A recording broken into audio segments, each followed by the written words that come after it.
So, you saw that movie Emperor's New Groove, right? No. Never heard of it. It's about the dude who gets turned into a llama. Oh, yeah. A bacha. A bacha? Yeah, you know, the whole throw off your groove. Yeah. Yeah, this game has nothing to do with that. But it will be referenced about 10 times while you're playing it. Yeah, it did for us at least. Yeah. Anyways, in this game, you are playing as farmers in the Andes Mountains, somewhere in Peru, preferably. Somewhere in Cuscotopia, I think is where it was. Maybe, yeah, probably. No. See, there you go. It's just inevitable. But anyways, you are raising alpaca, creating goods, generating a profitable farm, I guess you could call it. All through pulling tiles out of a bag. Yes. Let's look at how it plays. Altiplano.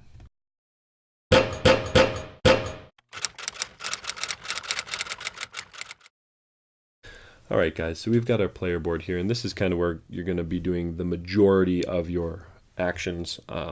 What you'll do is on your turn, you'll pull a certain amount of these tiles out of your designated little black bag, and you'll put them over here. And you're only able to draw a specific amount at the beginning of the game, starting with, I believe, 4, and you can work your way up all the way up to 8 based on what you're able to unlock. But then you'll allocate these in different spaces. So specific things will allow you to do other specific things. So if I have some food, for example, my special player power allows me to turn food into fish. So now I'm going to be getting a fish from the supply. I'll put it into my little cart over here. And then when my bag is completely empty, I'll empty my cart into there.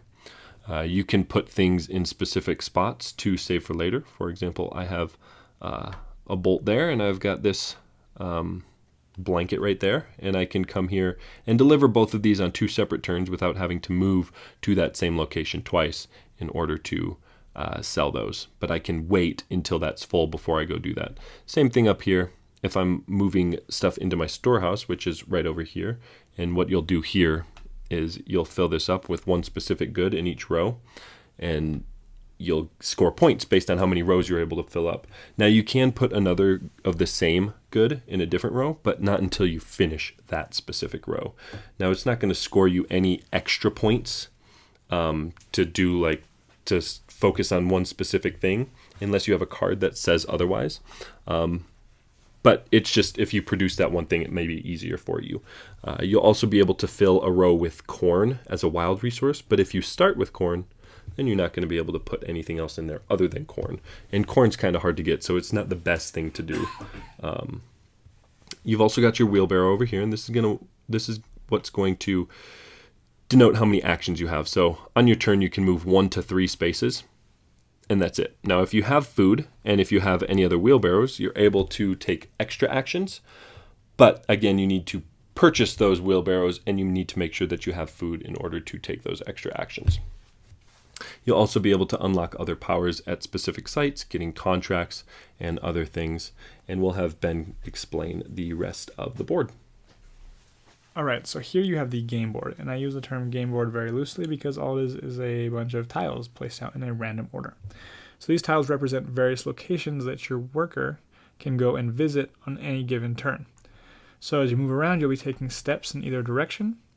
If you look at these here, you can see what resources are housed here. This has your contract cards as well as your glass. This is going to have the huts you can build as well as the carts for purchase, and so forth. This is of particular interest because this tile here will allow you to draw more tiles from your bag and gain corn to fill in your warehouse. But basically these are just placeholders, and then your board will tell you what actions you can take and where. This tile over here is special because this is where you are going to be buying extensions from. Let me clear these out of the way.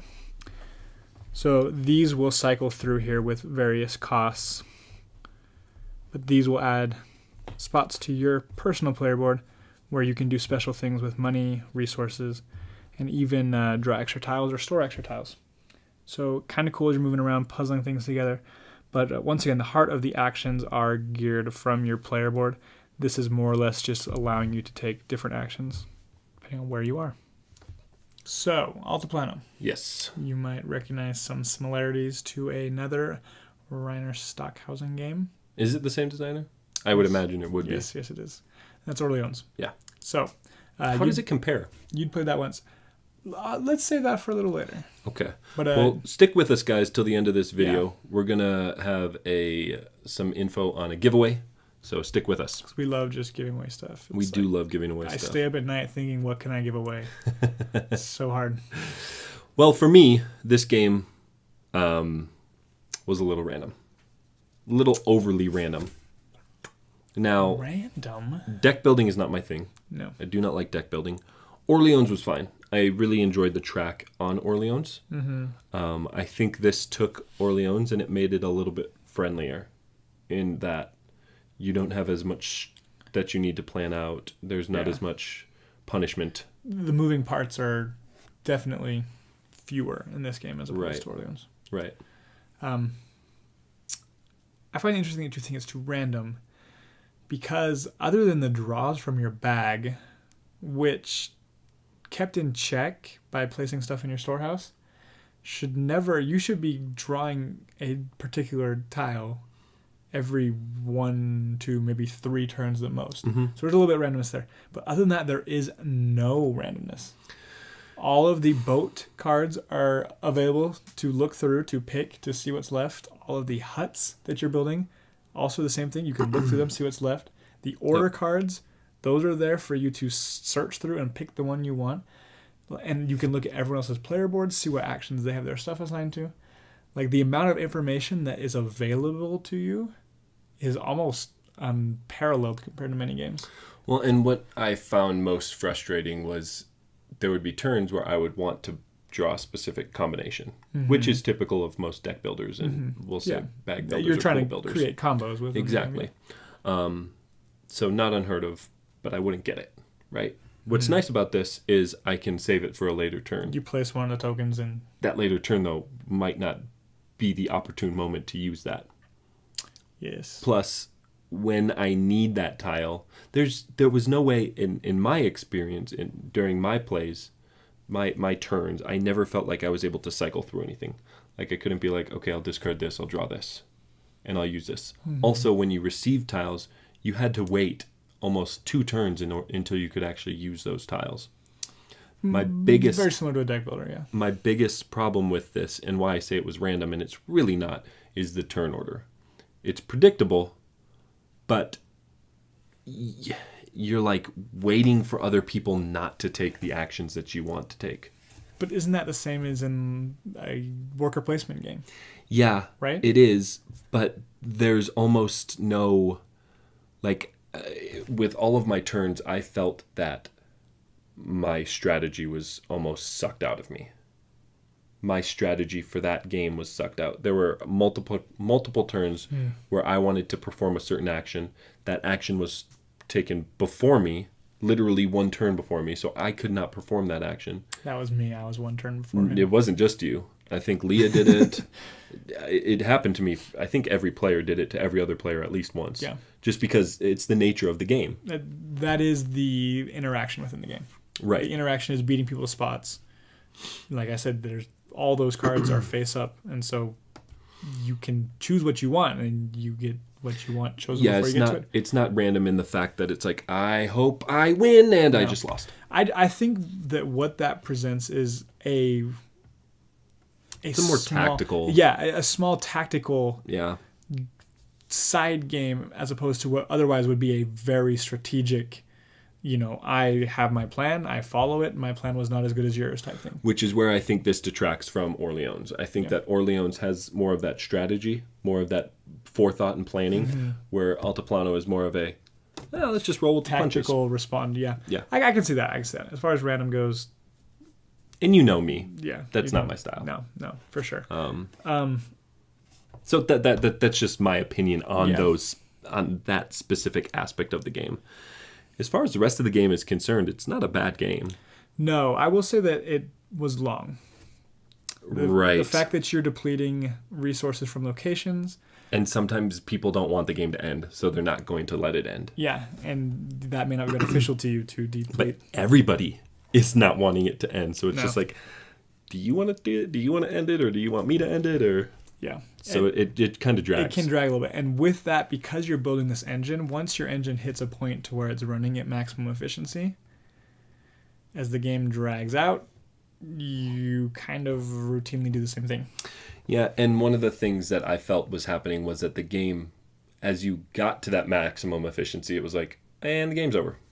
It's like, oh man, which is typical of most engine builders. You hit your stride. Different. I thought that I got to where I had my cards that were going to give me extra points for my wool and my you got those early on, fabric or whatever, and so I was just had my alpaca cycling through with my food, and I was just picking those up. And the whole game, the last I think maybe 3 rounds, I was just bouncing back and forth between putting those things in my warehouse and going back and creating more.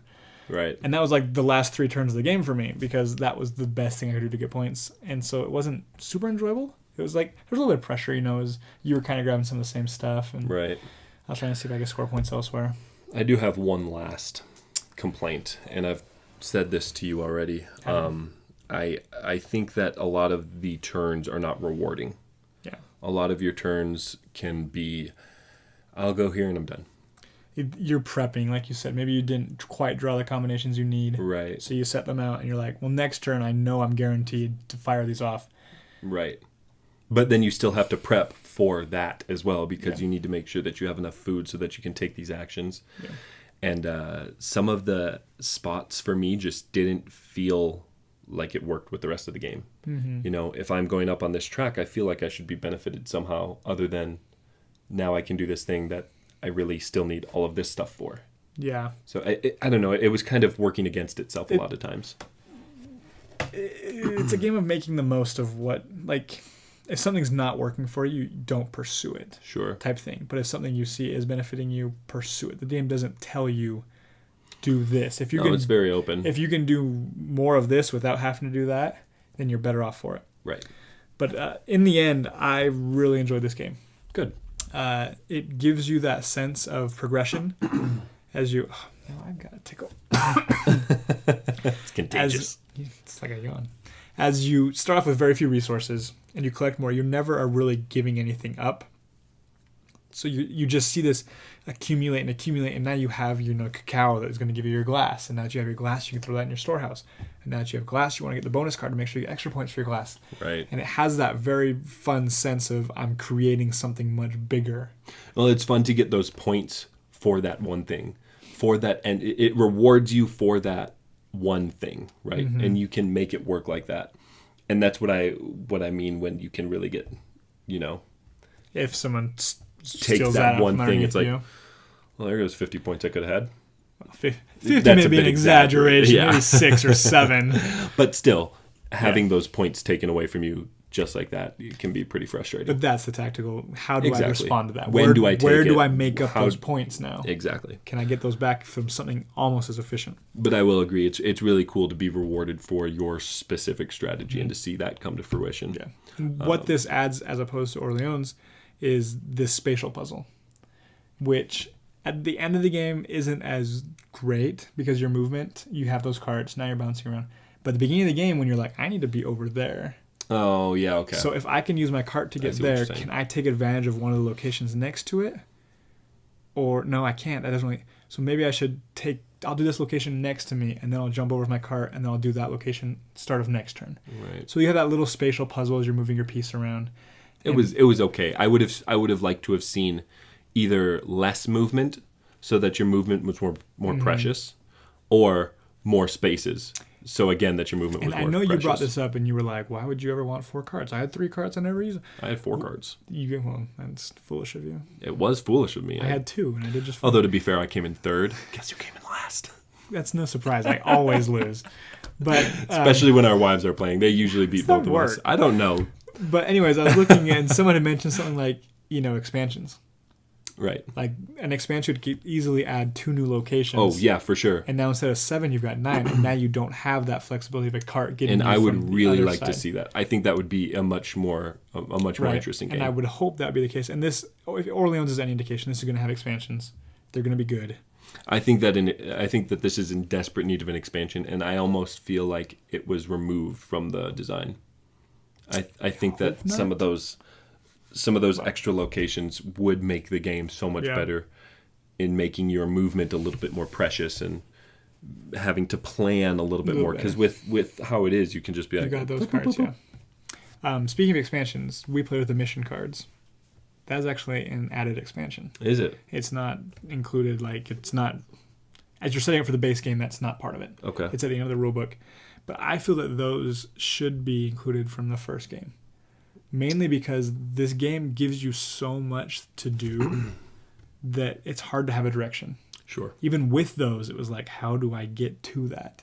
But at least you had some sort of goal in mind as you're like, well, I want to fill my warehouse more. Or, you know, if I have more huts, I need to at least get 3 huts. So let me make sure I get those. How can I make that work for me?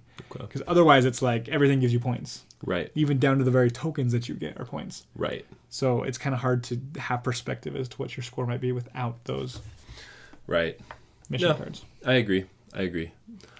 This is a game that you're really going to enjoy if you like Orleans. If you like this pool building, this deck building, you know, Dominion, maybe Thunderstone Quest kind of stuff, you know, building that pool of stuff and working off of that, I think that this is going to be a really enjoyable.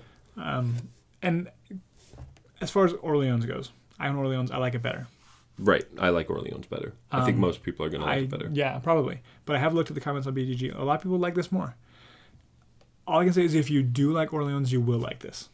I don't think you can like one and not like the other. I think that's pretty fair. But if you did not like Orleans, I'm willing to wager you won't enjoy this. Right. Yeah. I think this is a less. Don't say, oh, this one's going to be better than Orleans just to try. I don't think that's going to change your. Another game to compare this to: Roll Race for the Galaxy, especially Roll, where you're assigning your dice each turn to different actions. Very similar with this, where you're assigning your tokens to different things. You're kind of that build up. Yeah, guessing what other people are trying to do type thing.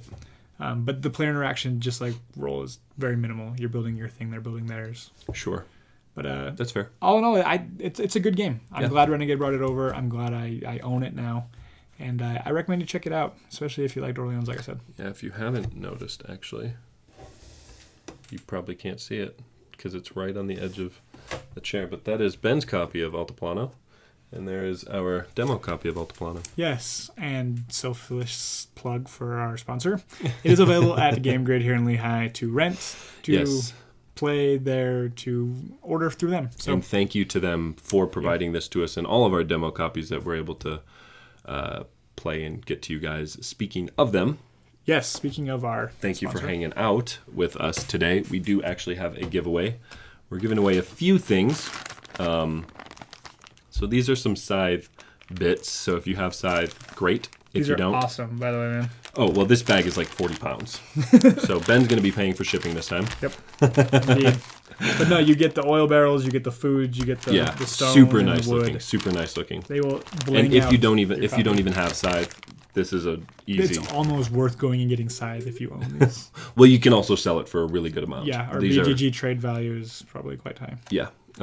That's also going to come with a game of Tofu Kingdom. To be fair, we have not played this. We have not. But we are giving this away because this was recommended to us by Jordan, the owner here at the Game Grid. Yes. He said it's a really great game and he wants to get it out there in people's hands. So it's some sort of social deduction, party-esque type game. You can, like, as a social deducer, you're asking specific people questions, and they can only answer specific ways, or maybe based they on can't. Their roles, so it sounds kind of cool. Yeah. So you can win both of those. Also, if you're local, you're still welcome to get a $50 gift card. Correct. We're also giving away follow-up prizes. Because we feel bad. No one likes to, enter in one of these contests and not win. Yes. So we want to increase your odds. So we have 2 runners-up. It's not much, but we've got 2 packs of promo cards that we've got here that we've compiled together. And these are not all of them. We've still got some other ones. Yeah, but they include games like Seven Wonders Duel, the Hogwarts Battle Game, Clank, Baseball Race for Highlights, the Galaxy. Or, I'm sorry,